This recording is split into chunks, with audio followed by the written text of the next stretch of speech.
Okay. Okay, we can keep it open. Any other question? D'autres questions? Il nous reste encore quelques minutes.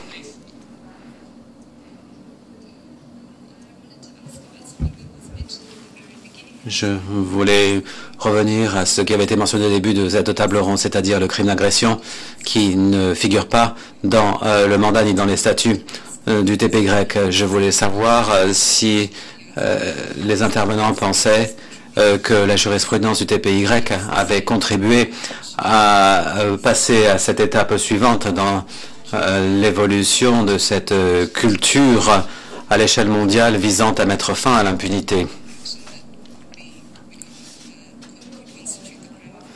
Avec donc certaines actions qui pourraient être caractérisées comme étant un crime d'agression. Et puis, je voulais demander aux intervenants s'ils pensaient que ce crime soit sur un pied d'égalité avec les autres crimes fondamentaux, compte tenu de la différence de nature du crime d'agression par rapport au crime de génocide, au crime contre l'humanité et au crime de guerre.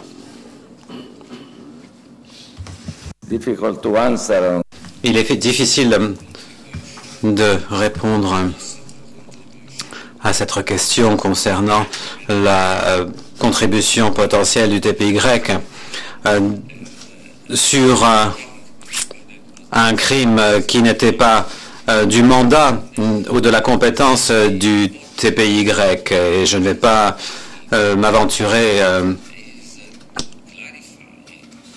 à savoir si le Conseil de sécurité avait raison ou pas de ne pas donner le mandat au TPY de se connaître de crimes d'agression.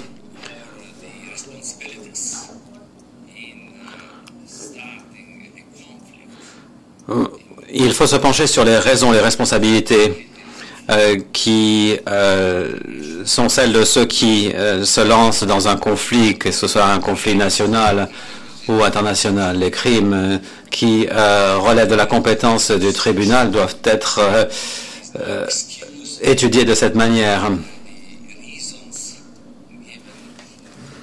Et on ne peut pas trouver d'excuses pour les crimes qui ont été commis. Le tribunal a bien sûr travaillé là-dessus, mais pour ce qui est du crime d'agression, je crois que c'est beaucoup plus difficile à définir. Si vous me le permettez, vous avez bien sûr raison, mais au TPY, il y a eu cette évolution sur l'entreprise criminelle commune. Si je ne m'abuse, l'entreprise criminelle commune était toutes les mesures visant à créer cette grande Serbie. Par conséquent, il y avait toutes les idéologies politiques et ceci était considéré comme un objectif criminel commun. Donc, en extrapolant encore plus, on pourrait penser que ce que l'on entend par cette doctrine d'entreprise criminelle commune, en ayant ce dessein commun de création de la Grande Serbie, on pourrait aller dans ce sens-là. Je ne sais pas si ceci est dans l'inconscient de la jurisprudence du tribunal, mais il y a quelque chose qui est là. Je ne sais pas ce que vous en pensez, mais là, c'est vraiment... nous ouvrons une boîte de Pandore.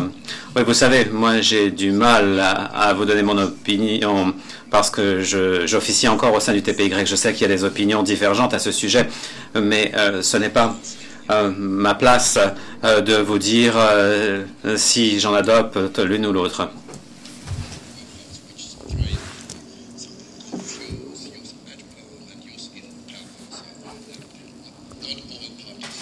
Tous les partis ne sont pas égales. Certaines agissent en légitime défense lorsqu'il s'agit d'une question de survie.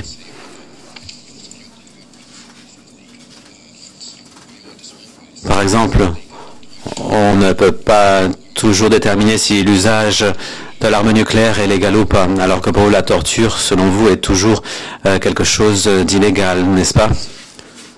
Oui, je dirais que, à moins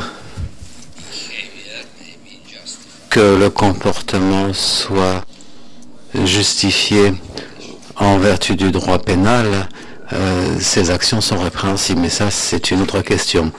Il s'agit de faire usage des outils du droit pénal. Il y a des moyens qui permettent de justifier un comportement.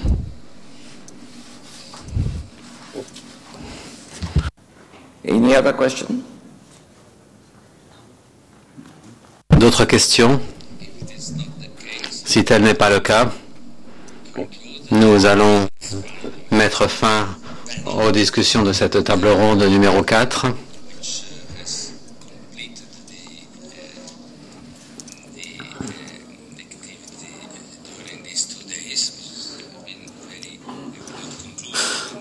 Nous mettons donc fin au débat de cette conférence. Ce n'est pas moi qui vais conclure, puisque c'est le président du TPY qui le fera. Mais je pense que nous nous sommes penchés sur de nombreux aspects de l'héritage que laissera le TPY. Et l'on peut voir également que le TPY va laisser une marque dans différents domaines, pas uniquement dans les instances judiciaires internationales, pas uniquement dans les instances judiciaires nationales, mais également au sein de diverses autres instances qui puisent dans la jurisprudence du tribunal pour mieux préciser le droit pénal international. Durant les premières années d'existence du TPY,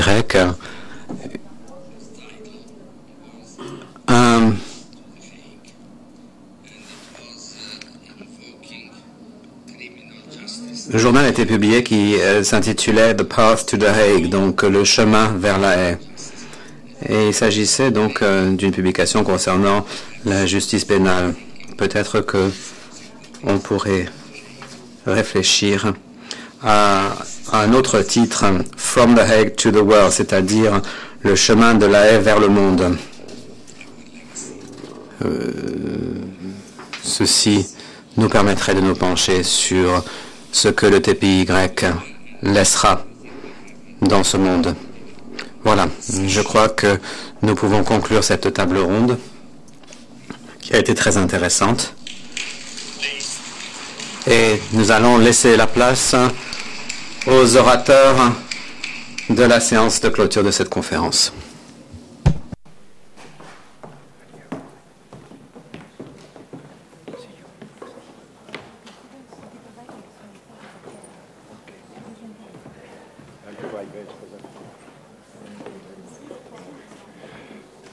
Thank you very much. I hope you like the temperature. Merci beaucoup. J'espère que vous appréciez la température qui règne dans la salle. Si quelqu'un parmi vous a un peu trop chaud, je peux m'engager à ce que la conférence se termine avant que nous soyons tous transformés en homards.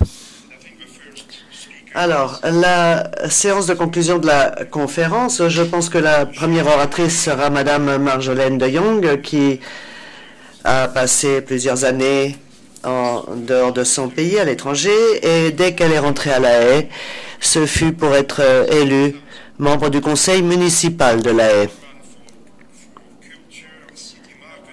Elle est responsable de la culture et du commerce dans la ville. Elle est également maire adjoint de la ville de La Haye. Madame de Jong a donc la parole.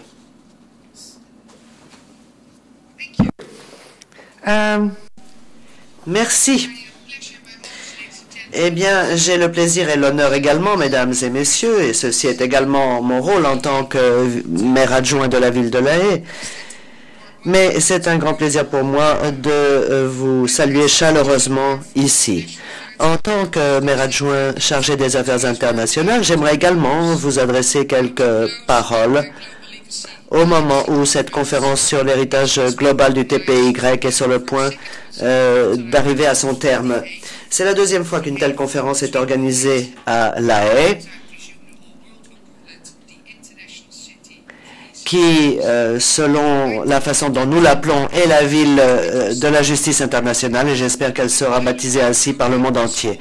Lorsque je me penche sur le programme de cette conférence, je vois qu'un nombre très important d'orateurs de grande qualité et d'animateurs de tables rondes de grande qualité est intervenu. À La Haye, on appelle le tribunal ICTY, ou le tribunal yougoslave. Et à notre avis, il a accompli beaucoup au cours des dernières décennies. Son apport en termes prudentiels est absolument énorme. Et il a également un rôle important dans l'évolution des tribunaux pénaux internationaux de l'avenir et dans la défense et la promotion des droits de l'homme. La Haye, je le rappelle encore une fois, la ville de la justice internationale, a reçu plus de 120 organisations internationales sur son sol et nous sommes très fiers d'avoir dans notre ville le TPY. Il y a un autre domaine de l'activité du TPY qui, à mon avis, est très importante. Comme je l'ai déjà dit, la ville de la justice internationale abrite donc le siège du TPY dont l'adresse est Place Churchill. Cette place incarne pratiquement la justice internationale s'agissant des crimes commis sur le territoire de l'ex-Yougoslavie. Les victimes de ces crimes dirigent leur regard vers La Haye, qui symbolise la justice pour elles. Et nous voyons également que les habitants de La Haye s'intéressent de façon croissante au travail du TPY. En septembre de l'année dernière, nous avons organisé une nouvelle fois notre journée internationale en présence de représentants de toutes les organisations internationales présentes à La Haye, ainsi que d'habitants de la ville, de sorte que les habitants, comme les personnes venues d'ailleurs, pouvaient vivre de l'intérieur l'importance du travail du tribunal. Et un intérêt très important a été manifesté aujourd'hui par la population s'agissant de participer à des visites à l'intérieur du tribunal et de rencontres avec le juge Ori en particulier.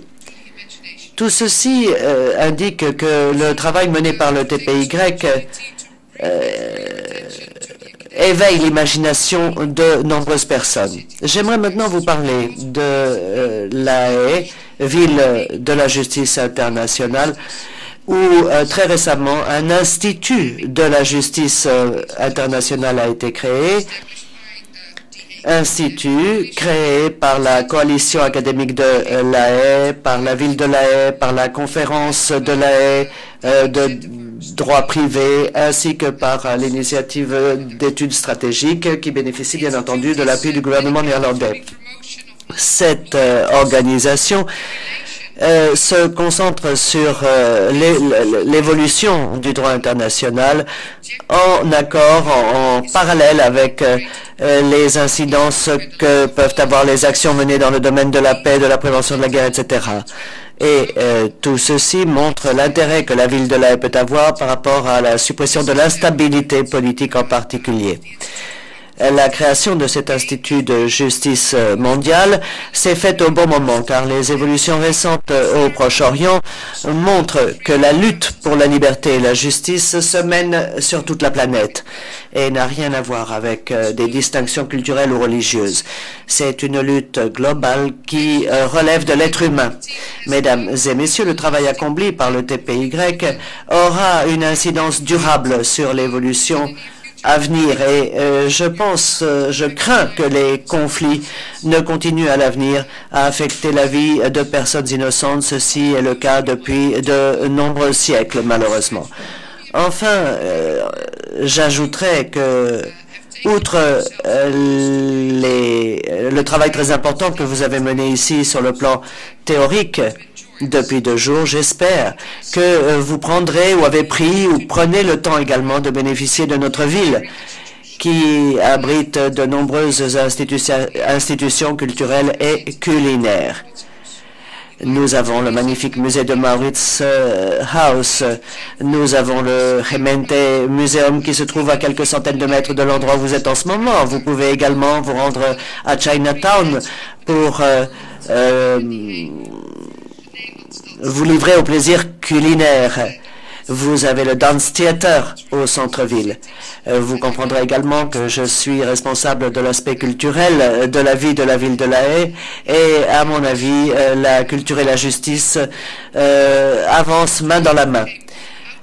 Pour conclure, je souhaiterais un très bon voyage de retour à tous ceux qui sont venus ici depuis des lieux situés hors de La Haye. Et je souhaite vous revoir bien entendu très souvent dans notre belle ville. Merci.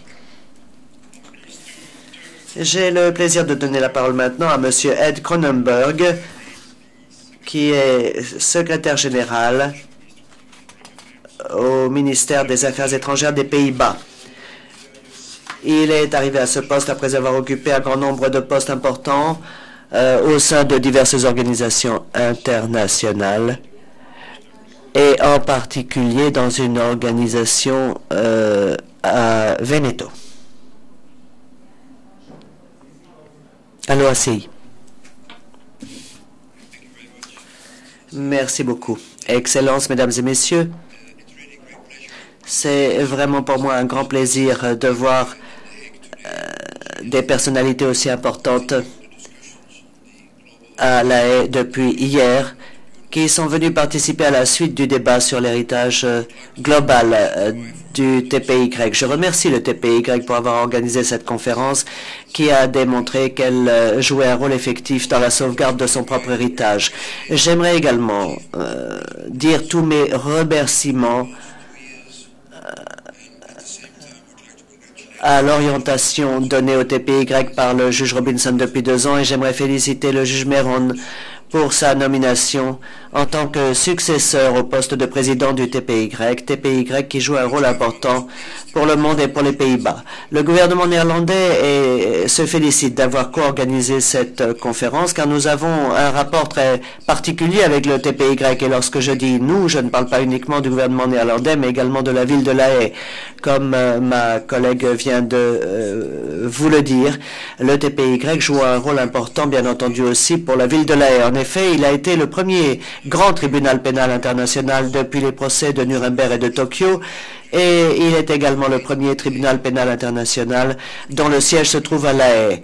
Hors dehors du fait qu'il occupe une place cruciale dans l'évolution du droit pénal international, le TPY a joué un rôle important dans le fait que La Haye est considérée désormais comme la ville de la justice et de la paix internationale. Au cours des 2 dernières décennies, le monde s'est transformé.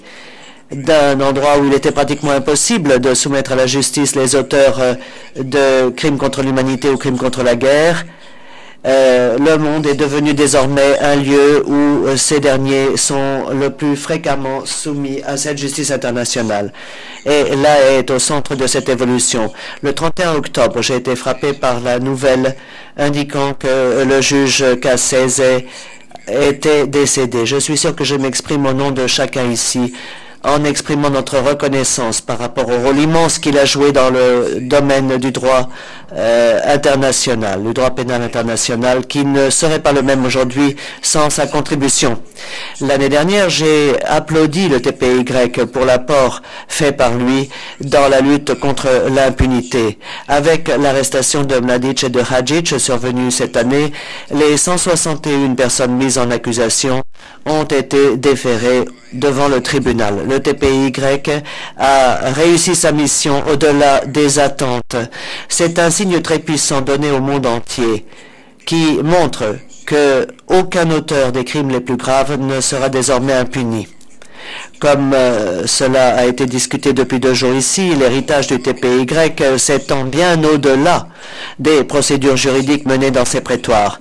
Le TPY a contribué à bien des égards au développement du droit pénal international et a ouvert la voie pour la création de nouveaux tribunaux pénaux internationaux à l'avenir. Il a également servi à améliorer la lutte contre l'impunité. Les Pays-Bas appuient fortement ces 2 orientations. Bien entendu, pour qu'il y ait paix durable, il faut qu'il y ait réconciliation. Seul l'avenir nous dira dans quelle mesure le TPY a vu sa mission couronnée de succès, eu égard à l'avènement de la réconciliation. Les mécanismes de transition vont continuer à jouer, bien entendu, un rôle important à cet égard. La justice de transition a pour but de jeter un pont entre le passé et l'avenir, en s'occupant des abus commis par le passé, tout en veillant à ce que de tels abus ne puissent pas se reproduire à l'avenir. Ensemble, nous sommes en train de préparer une transition en vue de la mise en place du mécanisme résiduel. Nous continuerons à concentrer nos efforts sur l'accroissement maximum de l'héritage du TPY, et ce, y compris dans le cadre du mécanisme résiduel. Autrement dit, nous continuerons à respecter notre engagement vis-à-vis du TPY et l'apport qu'il a accompli dans le domaine de la paix et de la justice internationale. Merci beaucoup. And of course, the concluding. Et bien entendu, les tout derniers mots de cette conférence reviennent à son Excellence, Monsieur le juge Patrick Robinson, notre grand président. Comme vous le savez, il remettra ses fonctions ce soir à son Excellence, Monsieur le juge Meron, de sorte que les remarques qu'il va prononcer devant vous maintenant représenteront son dernière allocution publique en sa qualité de président du TPY. La parole est donnée au juge Robinson. Merci beaucoup, Christian. Excellences, mesdames et messieurs, je tiens à vous remercier tous pour votre participation à cette conférence.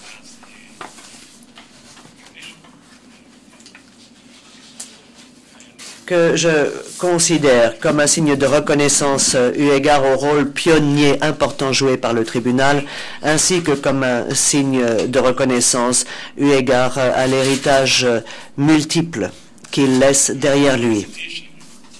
Je n'hésiterai pas à exprimer ma conclusion consistant à dire que cette conférence a été couronnée du plus grand succès. Succès qui est dû non seulement à l'expertise et au très haut niveau de qualité de nos animateurs et des membres des tables rondes, mais également à votre volonté déterminée au sein du public à participer de façon engagée aux débats qui se sont déroulés au sein de cette conférence. À cet égard, je dois remarquer la richesse intellectuelle et le très haut niveau de qualité des interventions des participants. Donc, qu'est-ce que nous avons appris à l'issue de cette conférence? Je pense que nous pouvons tous convenir du fait que nous avons confirmé l'impact extraordinaire et très profond que le tribunal aura sur tous les aspects de la justice pénale internationale. Le travail du tribunal a permis de définir, pas toujours sans aucune controverse, comme l'a révélé notre débat, mais a permis de définir toute l'étendue du droit humanitaire international coutumier. Il a également permis de reconnaître d'une façon plus précise que jamais les éléments précis qui permettent de qualifier les crimes fondamentaux que sont le génocide, les crimes de guerre et les crimes contre l'humanité. Et ces éléments ont bien été pris en compte dans la jurisprudence d'autres tribunaux pénaux internationaux, ainsi que dans la poursuite au niveau national des crimes de guerre. Nous avons également mené une discussion très intéressante sur l'évolution de la procédure du tribunal. Un certain nombre de positions ont été exprimées par rapport à la classification de ces procédures par rapport à l'intervention, au recours au droit coutumier ou au droit romano-germanique. Et enfin, nous avons examiné l'impact mondial de ce tribunal et son incidence sur la progression des droits humains. Le tribunal a été la première institution internationale après Nuremberg à soumettre à des tribunaux les individus responsables d'atrocités commises dans le cadre d'un conflit armé.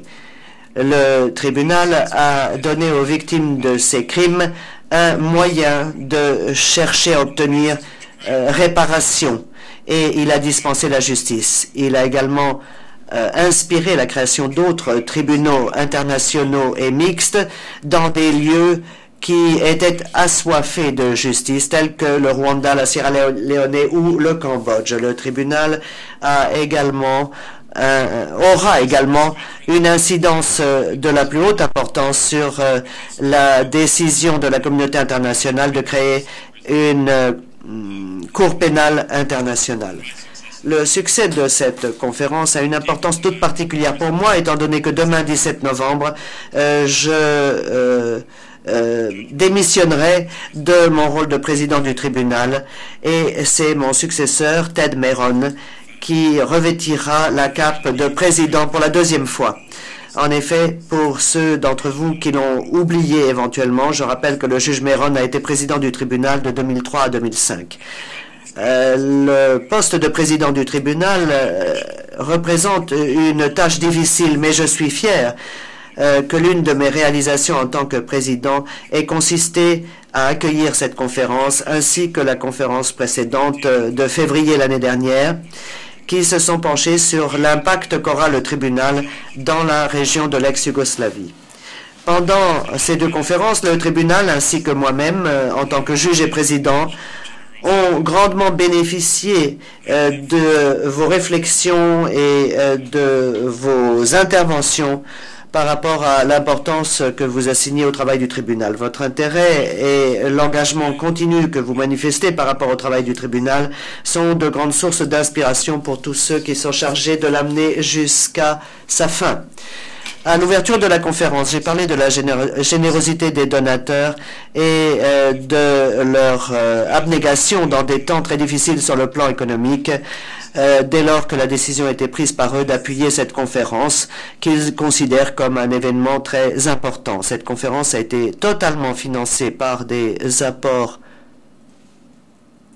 volontaire et je ne saurais exprimer suffisamment ma gratitude au gouvernement des Pays-Bas, du Luxembourg, de la Suisse et de la République de Corée, ainsi qu'à la municipalité de la ville de La Haye et à l'initiative d'une société de justice qui ont rendu cette conférence possible.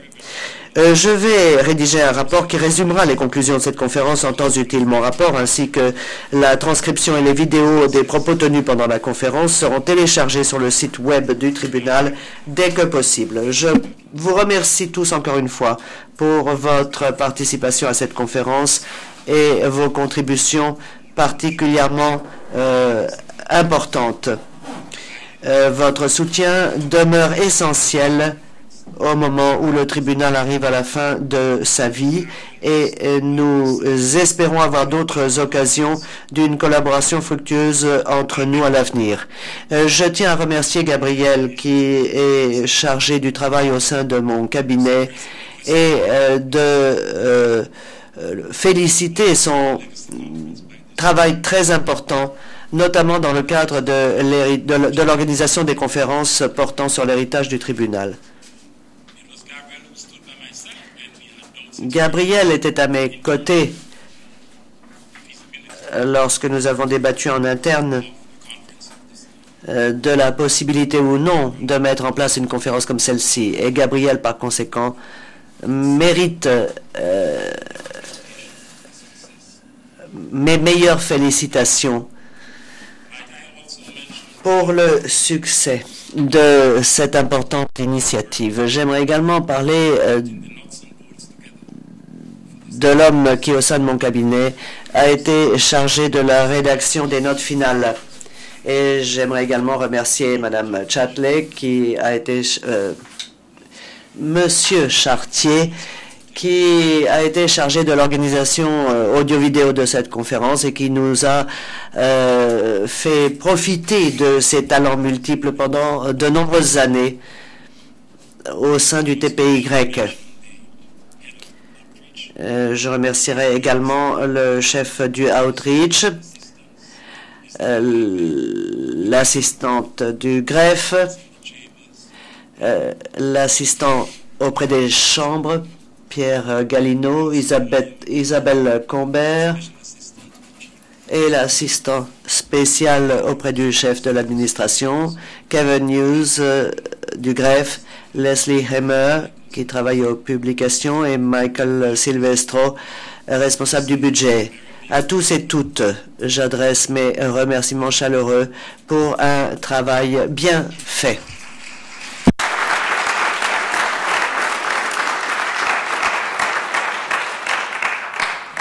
I will be issuing a Donc, mon rapport qui reprendra les interventions faites devant cette conférence paraîtra en temps utile, et je vous rappelle une nouvelle fois que vous le trouverez sur le site web du tribunal dès que possible. Encore tous mes remerciements pour votre participation et le grand intérêt que vous avez manifesté en prenant la parole. Nous espérons, je le répète, avoir de nouvelles occasions à l'avenir de collaborer de la façon la plus fructueuse qui soit les uns avec les autres. Merci.